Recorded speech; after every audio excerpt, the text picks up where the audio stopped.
I would like to welcome everyone to this local outbreak engagement board, and particularly any members of the public watching this meeting on such disappointing news at the weekend.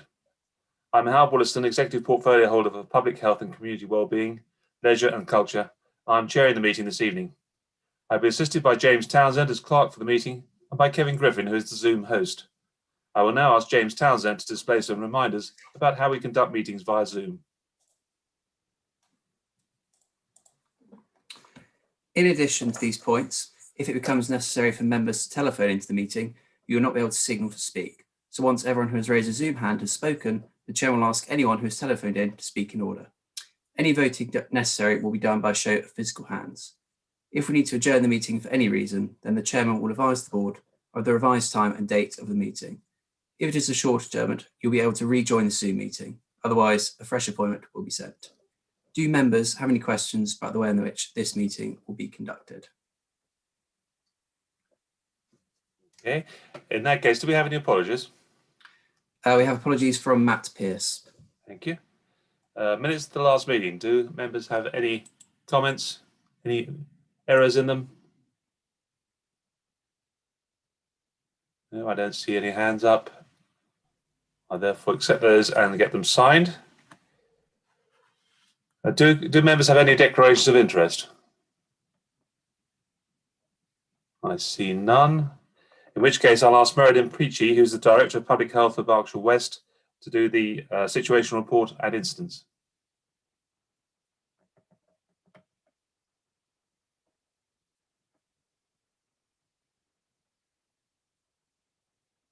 Oops.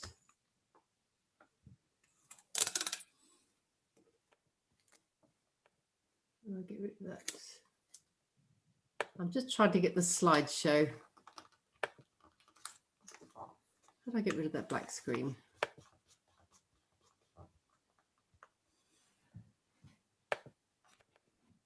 Oh, I can't get rid of it. Meriden, normally when you share screen, you get a number of different options as to which of your screens you can share. So if you're on slideshow, you should be able to share that one. Okay. Doesn't say, where is it? That's funny. Can you not see the screen? We can see the as it were, the user screen. So in other words, we've got the main screen and your anticipatory slides down the side. So what you really want to do is choose the, if you use your mouse to choose the one with a little stand underneath it at the bottom, next to the sizing bar. Yes, I'm just trying to get this. Oh, here we go. Right, now I think I can do it. So, how's that? Yep, much better. Yes, I've got this black screen, black row of things, so I was just trying to get rid of. Right. I'll get to the next screen. Here we are. The new message is Tier 4, stay at home. I won't go into that in detail at the moment. All right, this is the first slide, which is what you've been looking at every week, which shows the rates for all the 6 boroughs across Berkshire and the south, compared to the southeast in England. The important one that's measured, which is understood by the public and by the press at the moment, is the cases per 100,000, which is the ones that are now in brown. There's only one more colour to come, and that's black. There are 5 places in the country that are now in black, but we're not there yet. So the picture across all of Berkshire, as you'll see here with the arrows, all increasing, and West Berkshire is now 244.2. And that's with 387 new confirmed cases in a week. The rates that came out today, unfortunately, West Berkshire have gone up to 265, and there's around 420 cases. And 470 cases in the week. And there's a worsening picture for all the Berkshire boroughs on the cases per 100,000. And just to put it into perspective of what's happening in other parts of the country, there are 2 places in Kent that are now over 1,000. per 100,000, and there's 3 parts of Wales that are now over 1,000 per 100,000. So it's not a very good picture across the whole of the southeast. And the southeast is now, for the first time in the whole pandemic, above the national average. And you'll see the average for England at the bottom, which is 262. The other important one is the positivity, and the positivity in all the Berkshire boroughs in the southeast and England has all gone up. But you'll also see that the rates of testing is still going up. So one scenario could be is not many people getting tested, and the only people tested are likely to be positive, therefore you'd have very high positivity. But that's not the case.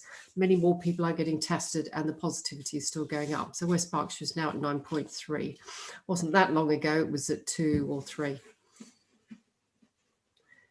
So I'll move on. And the other important one is the rates for the over 60s. And you'll see that none of these are dark brown.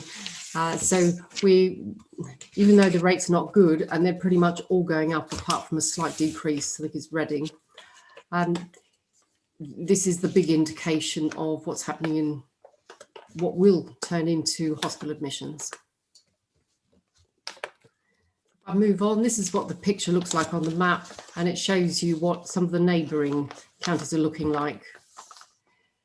So Wiltshire is actually still quite low. It's still below 100 per 100,000, which is one of our neighbours.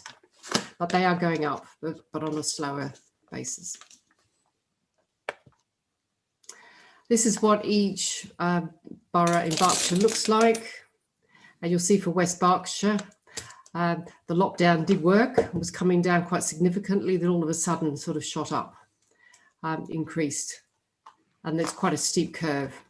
I mean, if that were to continue, we could well end up at 900 per 100,000, similar to Kent, other parts of the southeast, if we continue the same. Hence, the government stepping in with Tier 4. And you'll see that's a similar pattern across all of Berkshire. I mean, what's interesting is Bracknell Forest has been extremely low for the whole of the pandemic. And they've been low for most of this, even the second part of the pandemic. But their rates have now shot up even past West Berkshire, which is interesting.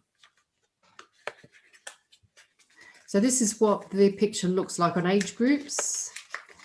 You'll see it's a varying picture, but it's the middle age group that is the highest. And you'll see early on there was 32% of young people, and it's now 25%. So it's still significant amongst young people. This one really just shows that there's not really any excess mortality in West Berkshire, but there is across the southeast. The southeast is actually slightly above that grey line, but we don't have any excess mortality at the moment. And the blue shows the COVID deaths in the patch. But what's interesting is that even though hospital admissions are starting to rise significantly, a lot lower percentage are ending up in ITU because the treatments are working. And there's a lot lower death rates from COVID this time. So this one shows the hospital admissions across the southeast, shows a rising picture. Very much each one of those is 2 weeks behind the rises. So it was slow to start with. But, so the rises we're seeing now, that will turn into increased hospital admissions within the next 2 weeks. So the NHS are not looking forward to the next couple of weeks at the moment. Then the last one is on outbreaks. I wish we could explain all this by outbreaks, but unfortunately we can't. That's a small number of outbreaks in schools, really, small number in care homes, and only one in a workplace. So unfortunately, most of the transmission is community household transmission. This is what West Berkshire looks like by ward. And these are quite small numbers, so there will be some fluctuation week on week. But there are 2 specific areas that are dark blue at the moment.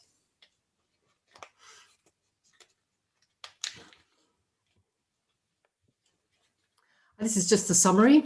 Berkshire is now in Tier 4, similar to most of the southeast, with a message of stay at home. And there's lots of questions about what exactly does that mean and for who and in what circumstances. So we've had 415 of those cases. Well, it says 415. It depends which day you count the 7 days. And if you look at today's, it's actually 470. So the weekly rate is now, as I said, 265. Where this over 60s rate has increased slightly, not a huge amount. And unfortunately, there was 3 more deaths in the last week from COVID. So I'm happy to take questions on that, if that would help. Or go back to any slides.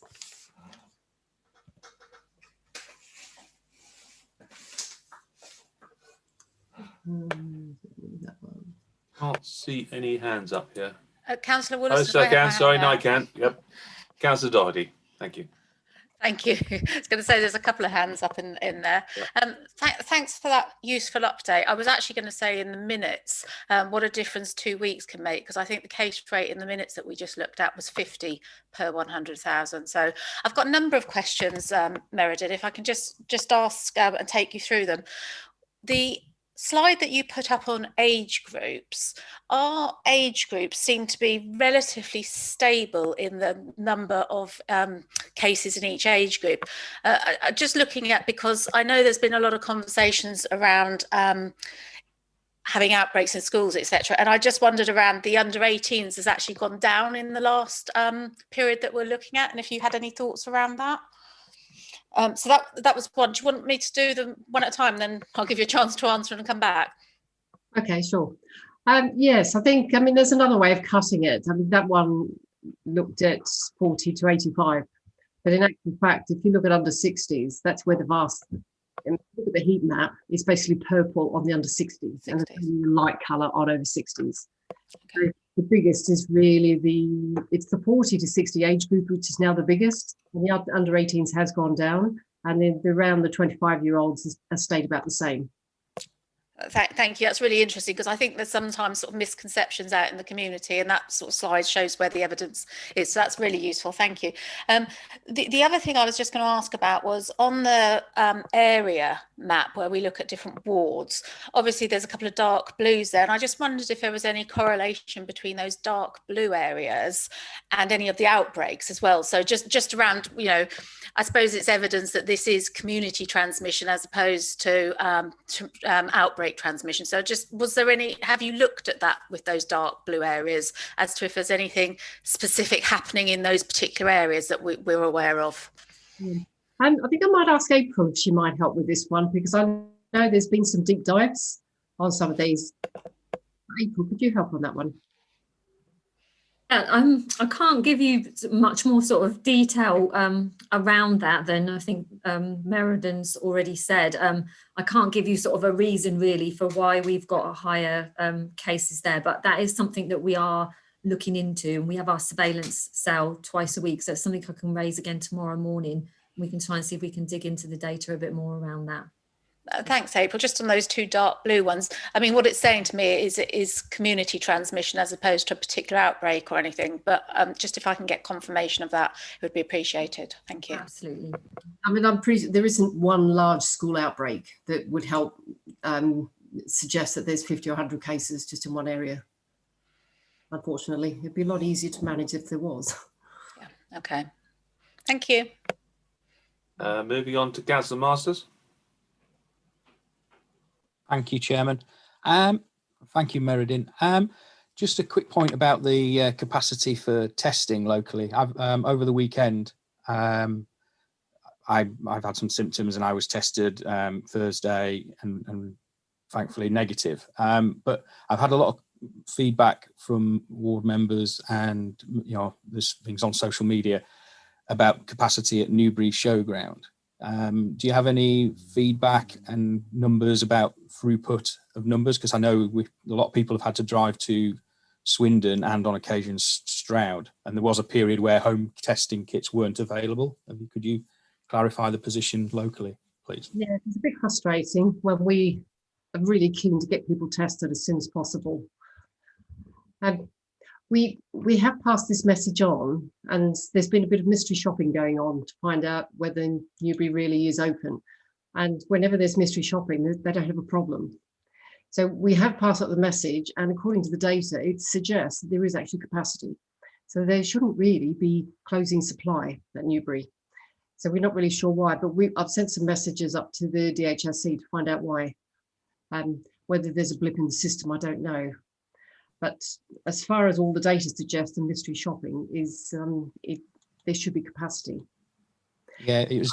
I was just going to say it was a concern that people who might not necessarily have the means to travel to Swindon, and especially with the lack of home testing, that was what a number of people contacted me about. So I just wanted to. I think home testing is a bit hit and miss. I think they do cap it. There's only a certain amount they make available for home testing, which again I think is a bit of a shame because it's the easiest one for people to do. And my experience is people get results back in 48 hours. So it's pretty good service. But yes, it's not always available. When you go online to book, you're given a menu of what's on offer. One last question on testing, Meriden. What's the accuracy rate at the moment? I guess the testing and the ongoing testing and to get the validity of the tests. Is it still holding up? The PCR test, which you get through online booking, is the most effective one, and that's sort of well over the 95%. And that's the one that's the most sensitive and specific, using the epidemiological terms. So that's a good one. I think when we get to the lateral flow tests, that's where they're not as good, which is why we need to be very particular about when we do use them, the messaging we give to people, exactly what it means. But the PCR is definitely the best one, but it does require a lab. Yeah. And that's the constraint. You have to wait a couple of days to get the results back. It has to go off to a lab, and with all of that, it takes longer. Okay, and then finally, in terms of the sudden increase across the southeast and and the tier 4, is there any thoughts from the modelling as to other than the new strain, is there been a change in behaviour in the population after West Berkshire was looking so good up until, like Councillor Doherty said 2 weeks ago? Was there a change in behaviour where people maybe took their foot off the gas, as it were? I think there's a bit of both. This new variant, which the Health Secretary announced, I think it was on Friday, this does come from science, and the CMO is now confident that this new variant is more transmissible. And viruses always go through mutations. It's not unusual. And it just so happens that this one, and quite often when there's lots of mutations, they become less transmissible, but not this one. This one has actually become more transmissible. Now, the thing is, they need to do genome sequencing on the test to be able to work out exactly where it is and why. And there's only very small sample.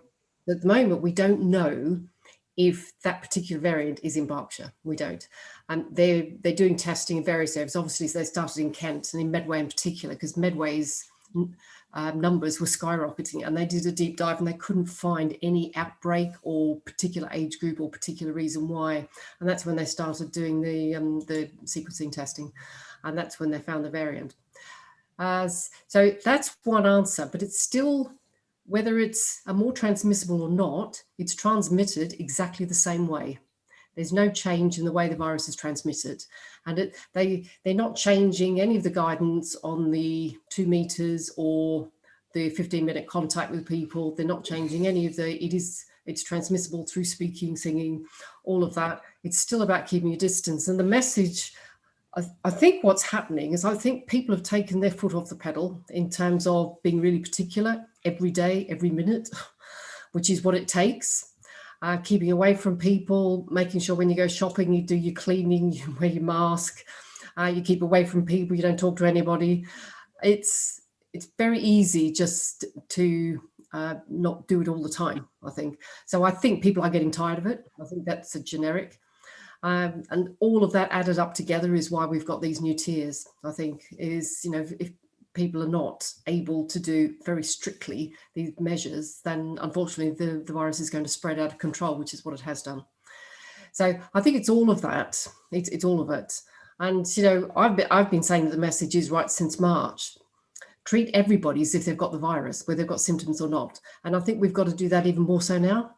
Every time you think of everybody, they've got the virus. If, you know, the postman comes to the door, gives you a parcel, assume there's a virus.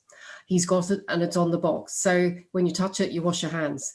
It's being that particular to try and stop this virus spreading, unfortunately. Thank you, Meriden. Thank you. That's all right. Councillor Vickers. Thank you. Yeah, just a couple of things on the testing. I heard one comment from somebody quite recently about being sent something in the post, offering a test, which you sounded like a scam. I think he did report it to the council. I wondered if there were any more instances of this, you know, being offered a private test in the post without, you know, him inviting that. And he was very suspicious of this.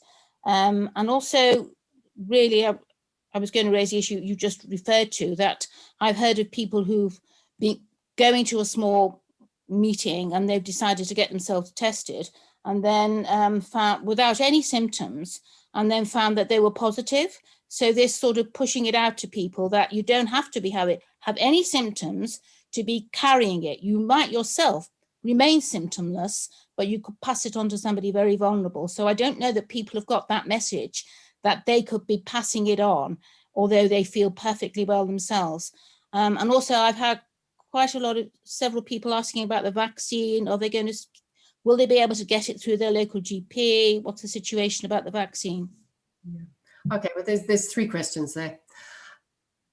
I think the first one is there is lots of private tests out there. We know that. And I've seen one that someone's charging £100 for to get tested. There's private testing at airports. There's private testing in private hospitals, in private schools. There's lots of private testing out there. What we do whenever we find somebody's got one, we try and get the name of it, and then we go to Public Health England and they're able to tell us if it's one of the licensed ones or not. And at least then we can say, this is a licensed one or this one isn't. Now, if it's PCR testing private, then they should all be licensed, even if it's private, and they should all be registered, put the results back into test and trace. That's the law, they have to. So we always check up. So as soon as we find out someone's doing private testing, we just check up on the manufacturer, and we can check it out whether it's a bona fide one. I think that's the private testing one. What was the second question? Well, it was just really going back to what you were saying about people passing it on when they're symptomless. Yeah, I think that's a really good message, because about 30% of people who've got it are asymptomatic. It's quite a large percentage of people who are asymptomatic. I mean, we found that by testing in care homes, that we found a lot of staff and residents who are positive and have never had any symptoms. So it is a good message that, yes, you could have it if you've got no symptoms. So treat yourself as you've got it. and the vaccines, were you going to touch on that later? Yeah, that's a really interesting one. The NHS are responsible for vaccinations, the programme. It had to be set up very quickly with a very difficult vaccine to transport. So I think what happened with the NHS is they needed to identify mass vaccination sites. They needed to identify hospital sites for staff and others. They also wanted to work with primary care, because the best place to do vaccinations really is primary care. They've got the lists, they know the people, and they're used to doing flu vaccines. Now, I think what's happened is it's the ones that came forward and can do it were the first ones. And I think the PCNs were not in this area that came forward and were able to do it. So really, because it had to be set up so quickly, there's quite a lot of areas where there's gaps, and we are one of them. Buckinghamshire is another one. I don't think there's any PCNs in Buckinghamshire either. So I think it was a bit hit and miss, but I think there is a second round of looking at sites and a bit more time to do some negotiations and to look at appropriate sites. So I think there's going to be more of a push looking at geography and trying to get it more equitable. But at the moment, it's over 80s and are being prioritised, and care home staff, they can't get to care home residents yet, is my understanding. Thank you. Meriden, can I come in? My understanding is the current vaccine that we have is very complex to use, not even in terms of temperature, but it's very fragile. And my suspicion is a lot of PCNs may well be holding back until the new vaccine comes in, which is effectively almost domestic in what you need to do with it. Is that a fair comment? It's quite possible. I mean, this vaccine has to be stored -70 to -80. When it's defrosted, it has to be used within 5 days. And once you've defrosted it, you can't move it. And you have to use 975 vaccines in that 5 days. So that's the constraint of this one. And some practices were not willing to take that responsibility, and others were at the time. And you know, as everything with primary care, it takes negotiation, it takes time. And there wasn't a lot of time to do that negotiation in the first wave. So yes, it is quite a difficult vaccine, this one. It'd be a lot easier when the AstraZeneca one comes on board. I can't see other hands up. I'm assuming Councillor Masters and Councillor Vickers are old hands. So we can move on to communication update with Mandip Bhikkhu, please. Good evening. Obviously, with the announcement on Saturday, things have changed in the sense of the messaging that we're putting out. We did manage to kind of get on board quite quickly in getting some messaging out on Saturday as the announcements were happening. So social media was updated. There was a newsletter that went out to residents as well, and there was some good feedback on that because people have actually been forwarding that newsletter on as well, which is really helpful. So anyone who's watching within the public and wants to receive that to their inbox directly, I would suggest to go over to our website, look on the coronavirus residents page and sign up to the newsletter so that you can get all the updates on that as well.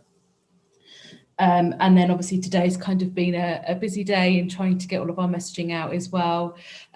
We've just sent out a press release. The website has been updated. Again, we've updated our social media.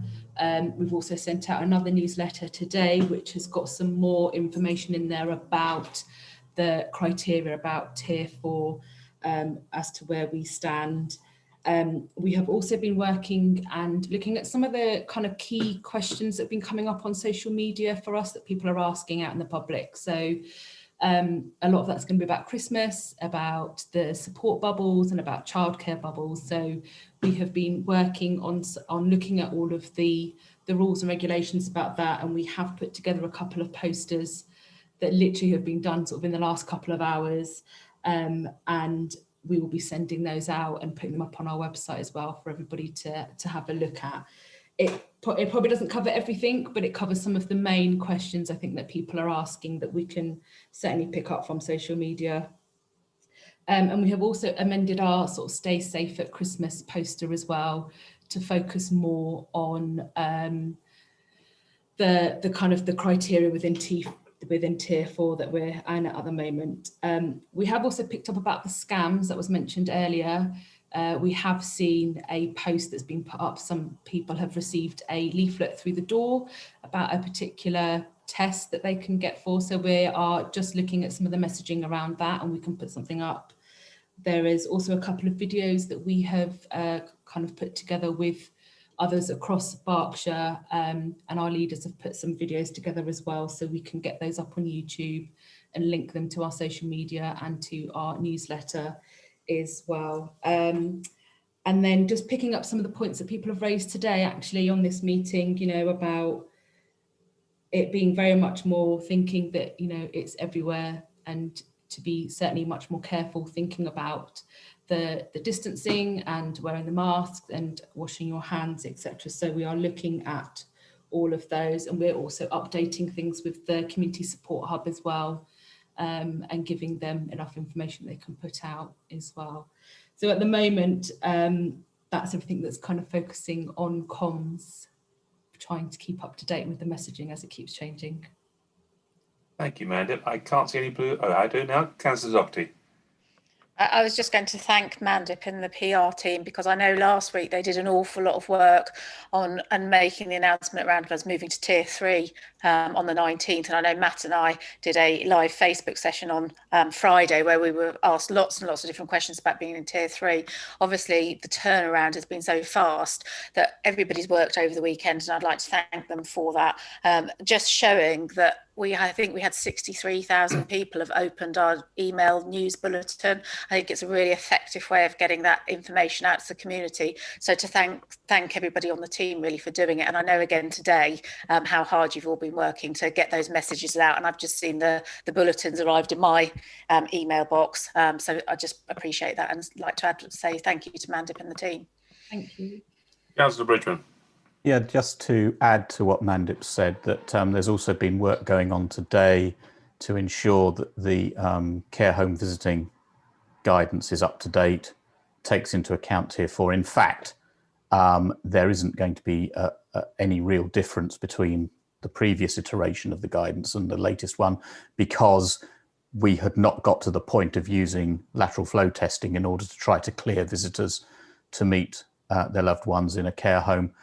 So in fact, nothing will change in terms of visiting. However, we I've been talking to managers and talking to one of the resident managers at one of the care homes, very keen to ensure that visiting continues, but obviously it's got to be done safely.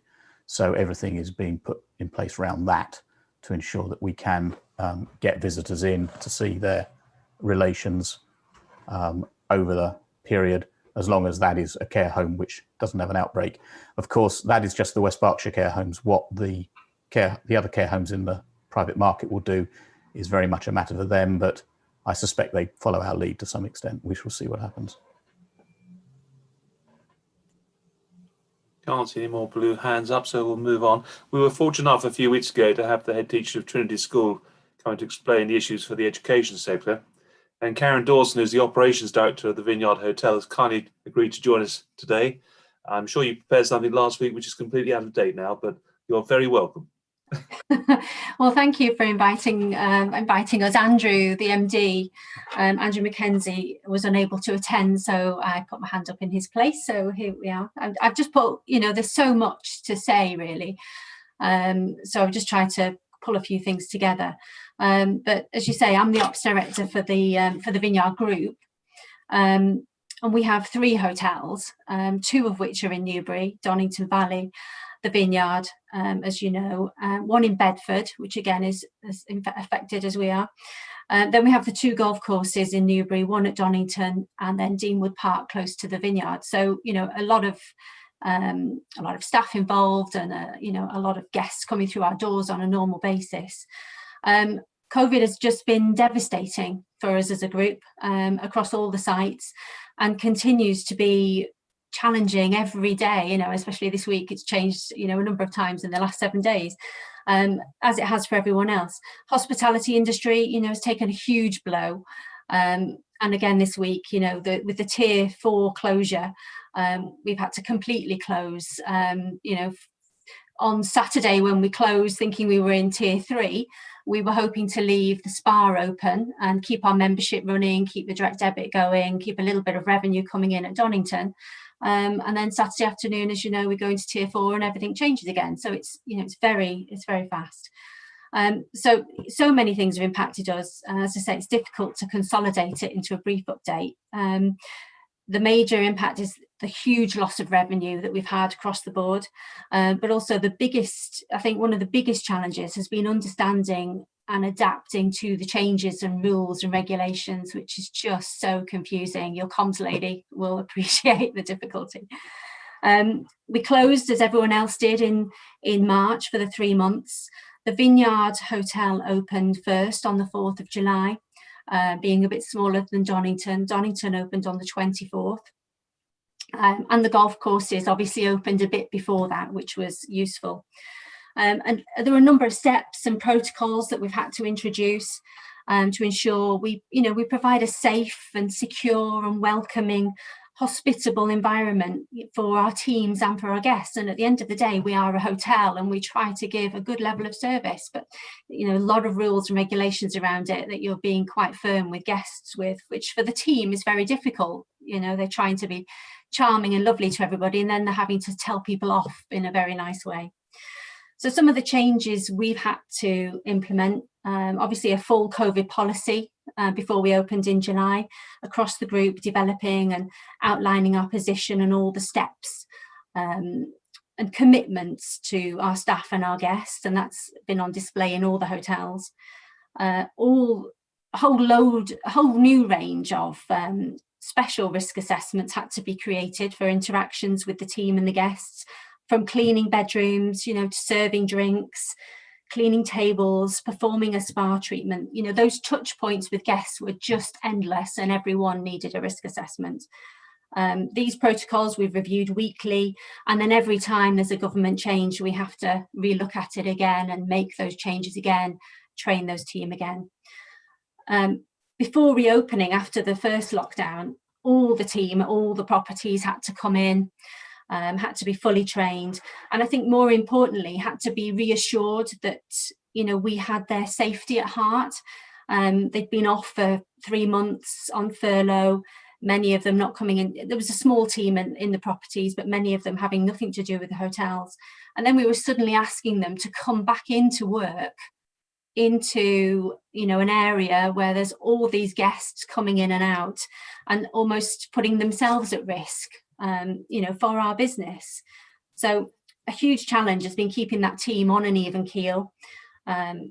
We've all been through our highs and lows, and they've all done it at the same time. 100 staff in a couple of hotels, all having a low on the same day is a bit of a challenge. So that mental health side of things has been at the forefront of our thinking and our movements constantly. Some of the costs of reopening, the big one was the PPE side of things, was significant. We've had to go to great lengths to ensure everything is safe. Purchased a huge amount of protective equipment, and probably across the group have spent about £20,000 on PPE since July, coming up to December. When we reopened in July, we were quite strong with our messaging and on our activities, and the team wore masks in the very beginning. We were taking temperatures of all guests and all staff coming in at that time, and we were insisting that everyone was sanitizing, and that was before that normal practice came into operation.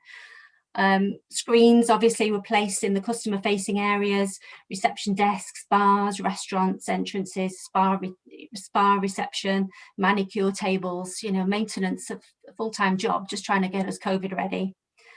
The endless supply of sanitizer, masks, gloves, wipes, all required, which back in the summer was expensive, was hard to obtain. Of course, now, the market is saturated with people that have provided sanitizer over the summer. So, these things have balanced out, but these are costs that we've never had before. No one else has had before, but they all take into account when those revenues have just disappeared.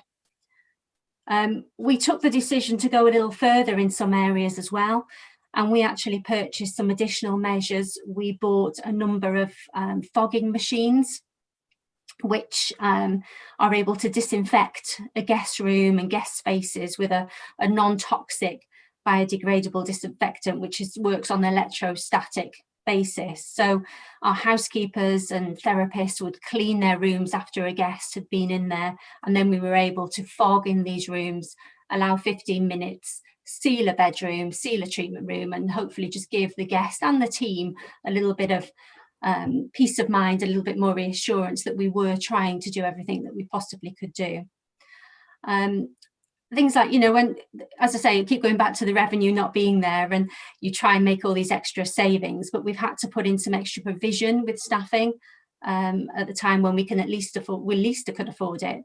A public area cleaner literally walks the length of the buildings all day, every day, with a sanitizer disinfectant, touching, wiping, washing all those touch areas, handles, lift buttons, banisters that anybody can be touching all day. So there's some of the main things that we've done. But from a dining perspective, and we're a big food and beverage business, we invested heavily into some outdoor dining areas for the reopening. The Vineyard, I don't know if you've seen, has got a big pavilion tent. Donington's got a bit more of a relaxed stretch tent. So we've got plenty of natural flow and air out there just to keep our businesses going, because our room business just disappeared. So these were great in the summer, but obviously now as we've gone into the winter and we've moved into the colder months, you just can't get away that you are obviously just sitting outside, and so that demand has decreased a little bit for everyone wanting to be wrapped up in a coat outside in December having dinner. Other challenges we've had are, the reduced numbers of guests that we were able to take in our restaurants, with a socially distanced space, reduction of tables, and then more recently changes to the closure of restaurants at 10 o'clock, then it moved to 11 o'clock, and then more recently the lack of alcohol unless you were serving a substantial meal. These are just constant things we're trying to inform the team, but also to educate guests on. They have, unfortunately, our guests are very confused as much as we are. It is mind-boggling, and it takes time to digest all that information from the government briefings, and then time to reflect how we then put that into our business and make sense with it. Menus have changed. We've limited chefs in the kitchen due to social distancing. Small things like all menus now have to be disposable, so we're printing a menu for every guest every day. All of these things just adding up into more and more costs for us. Christmas, I guess that's just a write-off now, is non-existent. By this time, we would normally have fed over probably about 1,000 guests as a group, with party nights and Christmas meals and things. And up until last week, we thought we would remain open for Christmas breaks at the hotels. Obviously, back end of last week, they were all cancelled and all had to be refunded. So, this is whether it's a wedding, a function, all of these things, we're refunding constantly. So as a group, our revenues this year have just been decimated. No revenue at all from April to the start of July. When we reopened, we were well supported by the local guests that were using Eat Out to help out in August. That was very popular. The weather was good, and we had our outdoor spaces. And our claim from the government for the Eat Out to help out would probably be about £60,000. So that was fantastic across the group, with 3 hotels. September continued to develop, and rooms started to come back a little bit, leisure guests wanting to travel. But of course, our corporate guests in Newbury have completely disappeared. We were very heavily reliant on the corporate guest at Donington. So we've had to look at different sort of packages to entice people in. October was even more positive. It felt like the momentum was starting to build again, and the confidence to travel was there. October was our best month.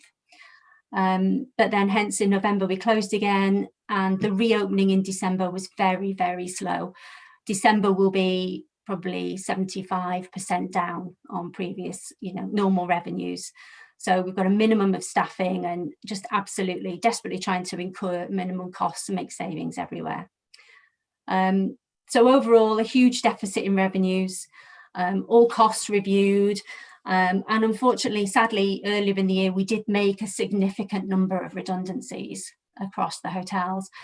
The decisions, again, on Saturday, of concerning. We chatted as an exec team today, and who knows what January will begin, what will bring us as we go into January and February.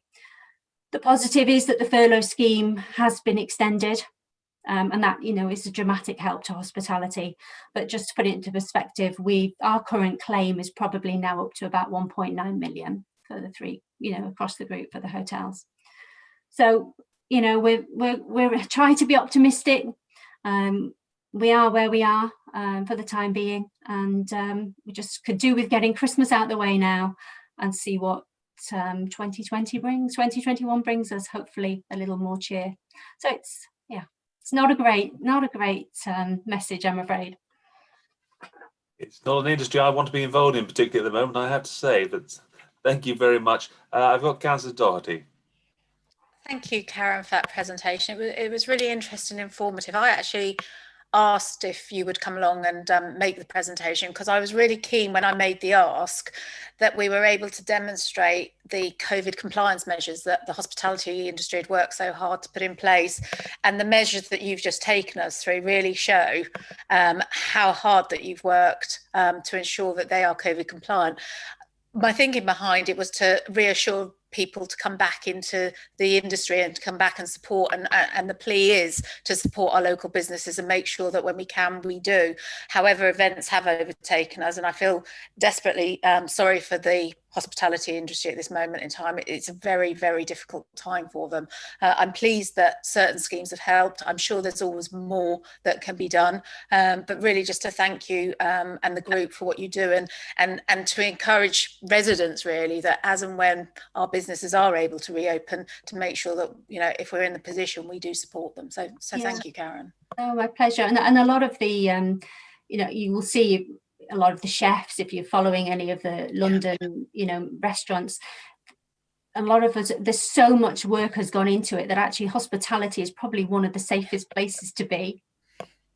Well, that was certainly, I follow your group, and I've seen the measures that you've put in place and some of the fantastic initiatives that you've got going on, and that was why my thoughts was, you know, we need to make sure that residents have that confidence. However, because of the current tier levels, they're not able to demonstrate that. No, thank you. Councillor Burke. Thank you, Chairman. Thank you so much, Karen, for that really interesting presentation. It's sobering to see the challenges, to hear about the challenges that you've had to face. I'm lead member for children and young people, and you mentioned that you've had to make a lot of people redundant, which is really a real shame, but understandable. Do you expect, when things become better, which surely they will, and you start to build up your staff base again, will you be kind of looking to have the same sort of profile, or perhaps I wonder whether there might be opportunities for our young people who have suffered really badly from an employment point of view during this period? Yeah, of course. We although we made the majority of our redundancies before we got to the reopening stage again, and if we'd have known what was coming in August with Eat Out to help out, we probably would have made some different decisions on where we were and who we lost. And that's not to say who knows at the end of the day, but the demand that we had in that period for food and beverage was overwhelming, and we've had to ask all the staff within all the hotels to help and to do jobs which they wouldn't normally do. So for instance, you know, the MD was, you know, serving in the restaurant, we were running food every day, the spa manager on the bar, you know, all these sorts of things. So although we did lose people in that period, we then had to take people on as well. And when we've put a couple of adverts out recently, and the volume of applicants is overwhelming, so you can really see the need out there for people to work. So as soon as we can, we will, and as our business recovers, you know, we offer a high level of service in all the properties. We will need to have the amount of people to deliver, you know, the guest expectation, whereas now we can get away with things perhaps a little bit. We've got a big development going on at the moment, which is perhaps the worst time for it to be happening. We're building a wedding barn. We've been building this, you know, for probably the last year. It's delayed, but hopefully that will be completed by the end of February. And we will need a bank of young, you know, students usually are a great bank of casual staff for us to have, but there will be a mixture. There'll be senior level staff there will be jobs for, you know, mid-range supervisors, and all those students that go off to university and come back. So it's a positive. Hopefully it will be positive, and we are optimistic about it, and we will need those people to move forward. So yeah, I hope so. Thank you. Karen, can I reinforce the thanks for the superb presentation? Thank you. And it's certainly given me a better insight into just the issues that you have to deal with. And I very much hope that 2021 will be a lot better than 2020 for you. But thank you so much for sparing your time. Much appreciated. If anybody wants any more information, just let me know. It's fine. Thank you. We always ask whether people have agenda items for future meetings. Clearly, they can always go through to James subsequently, but if anything pops into your mind at the moment. No? In that case, we can't do any other business. I've got one immediately, which is support bubbles, and I think Meriden might be able to enlighten us a little bit.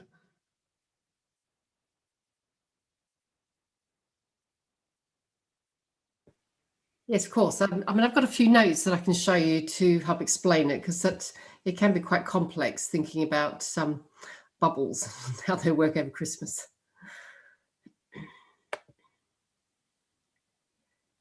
Where is it? Here it is.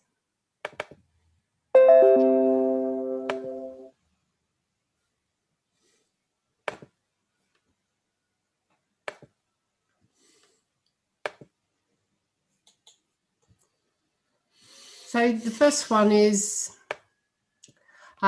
what's the definition of a support bubble? It's a network which links two households, but what do those two households look like? And you have to meet certain criteria to form a support bubble. So this isn't a matter of everyone being able to choose, I want to be in a support bubble with another household. So you can form a bubble with another household if you live by yourself. This is mostly about single people forming a bubble with another household. So if you live by yourself and if you have carers visit, you can discount the fact that a carer visits, you can still form a support bubble with another household. And if you're the only adult in the household who doesn't need continuous care as a result of disability. You can be part of a support bubble if the household includes a child who's under the age of 1. So it could be, say, a single parent with a child under 1, you can form a support bubble with another household. Or if you've got a child with a disability who requires continuous care.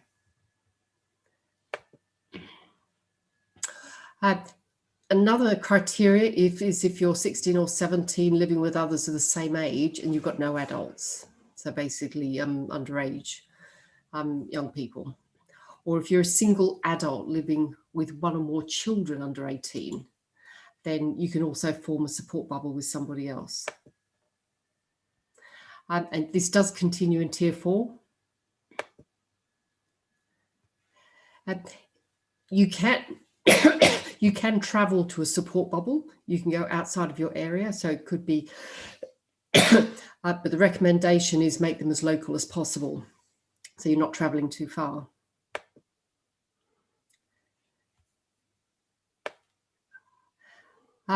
Does this continue for Christmas Day? The answer is yes.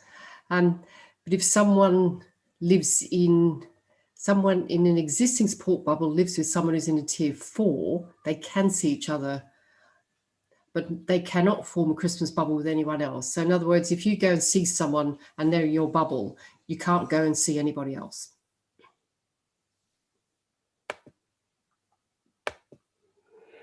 Childcare. You can visit households if you're doing it for the purposes of childcare or informal childcare.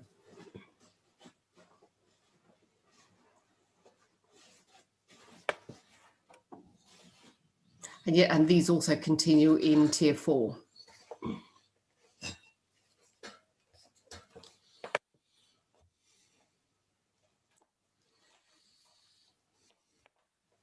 So can you use your childcare bubble on Christmas Day? The answer is yes, for childcare purposes only, not for socialising and not for Christmas dinner.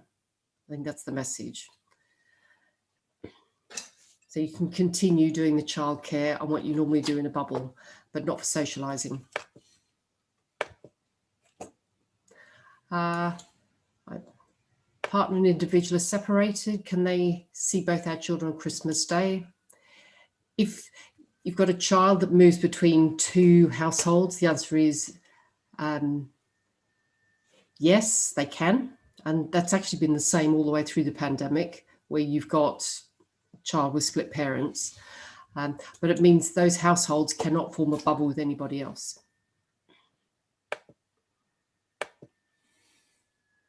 I provide support to elderly relatives, such as food shopping. Can this continue? The answer is yes. You can provide care or assistance to someone who's vulnerable, and it is an acceptable reason to leave your home. And this includes in Tier 4, but it's not a reason to socialise. It doesn't mean, for example, you can go for Christmas dinner.